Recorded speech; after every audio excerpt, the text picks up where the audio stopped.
Hi friends, and welcome back to the Living Well with Bipolar Disorder channel. I'm Patty, and in today's video I kind of want to talk about the ways that I take care of myself with bipolar disorder, and maybe ways that you probably haven't thought of before.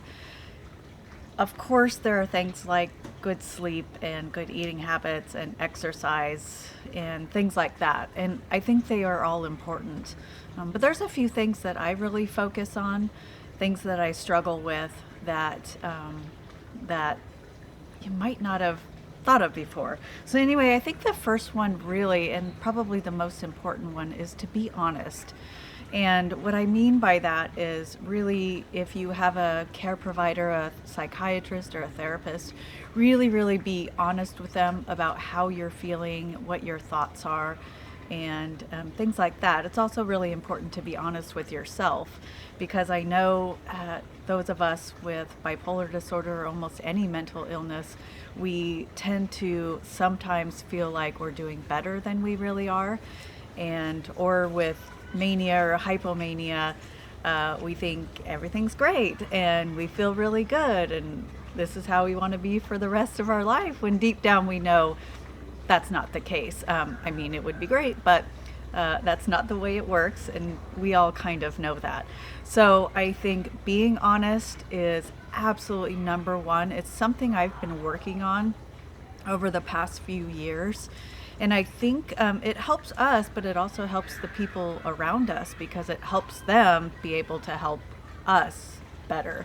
And I know it's scary sometimes. I know some things may seem like they're not a big deal, and things we're maybe feeling like we're overreacting to or something like that, but we're not. I mean, it really helps the people around us. It definitely helps with your therapist or psychiatrist or anything like that. Another one is hard for me to talk about really, but I think another thing I try to do for myself is avoiding any type of, here's Oliver, any type of self-harm. And I'm absolutely guilty of it. I used to do a lot of cutting.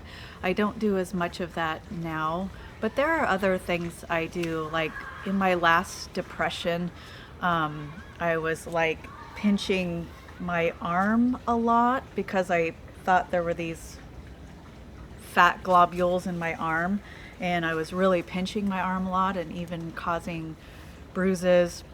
And it was a lot like cutting. It kind of felt better, but I also know that it was self-harm, a version of self-harm. So also along with self-harm is usually, if you're depressed, if you're like me, you tend to focus on death a lot.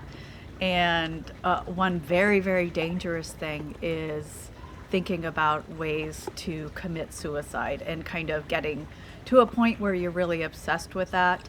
And it's really dangerous, and I tend to do it also. But again, going back to being honest, if you're having thoughts like this, if you find yourself looking at YouTube videos or reading material about this, really be honest about it, because honestly it is a very dangerous dark place to be in. So definitely be honest about that and try to avoid those things. I tend to do it sometimes with eating disorder things. I'll watch videos about dieting and being thinner and calorie counting and all of that, and I know deep down it's really not the best thing for me. So again, just be honest with yourself and try to avoid self-harm. This would also include substance use, of course. And then the other thing that I really try to do is I think it's really important, I mentioned this in another video, but I think it's really important to have a safety plan in place, and not just for depression. You definitely need one for depression, but also one if you're, I know sometimes you're not aware of your manic symptoms, but you also need to be honest about it and have a safety plan for your manic symptoms, or hypomania even. I know some people think hypomania is less severe than mania, and maybe in some ways it is, but it needs to be taken just as seriously as anything else, and just as seriously as a major depression. So try to have a plan in place for how we're going to deal with that. And of course, going back to number one, being honest. I've really had to work hard at this, especially for me during hypomania. I shop a lot, and I also tend to buy groupings of things. I don't know if that makes any sense. Like one year it was all yellow t-shirts.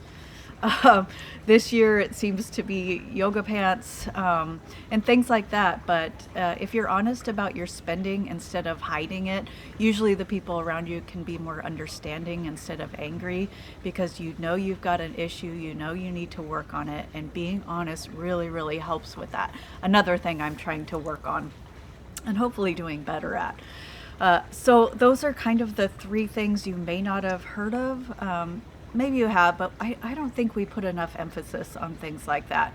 I think we tend to focus on kind of physical things to take care of ourselves, but I kind of tried to do all of that, and then I really tried to look deep inside for things that are really, really going to help me, especially in those darker moments. So I would love it if you'd share in the comment section things that you do for yourself, and then maybe I can share those in a video, a part 2 or something like that.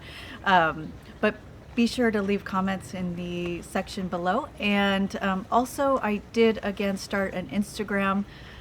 Also lots of photos of Oliver if you like seeing him. So be sure to follow my Instagram. The link's going to be in the description box below. And be sure to give this video a thumbs up and subscribe to my channel if you want to see more videos like this. So I'm going to say goodbye for now, and we'll see you in the next video.